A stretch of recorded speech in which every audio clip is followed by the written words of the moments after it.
What's up, guys? Been kind of back and forth on about sharing this or not, but I figured you got to share the bad and the good. So this past weekend I was hunting. As the last couple of videos, you know, I've been trying to bow hunt a little bit more and get into it, and ended up having a deer come through my stand, just a solo deer through the woods at about 30 yards. Ended up shooting it and getting it.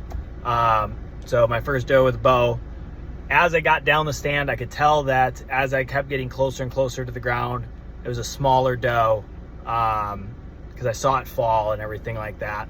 I found my arrow, and as I approached it, I realized it was much smaller than it had looked while I was in the tree.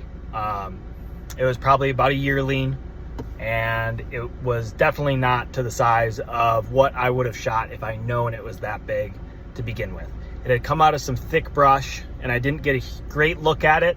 As you know, I was excited. If you've ever been hunting and stuff like that and you see a deer and stuff, and I was excited, came out of the brush, I put my pin on it and I took it out. I do think there is a thing where the deer look bigger when you're in the tree and stuff like that, and so I was up hunting in a tree for this day, and like I said, not typically a deer I would shoot. I made a mistake. It was much smaller than I anticipated, and now we just learn from the mistake and get better, and probably make sure that check the deer out maybe a little bit more before we shoot and stuff like that. It's not that I did anything wrong. At the end of the day, it's meat in the freezer, and it's kind of what we were going for, but at the end of the day, it was probably a little bit small to shoot, but I did end up getting one this weekend.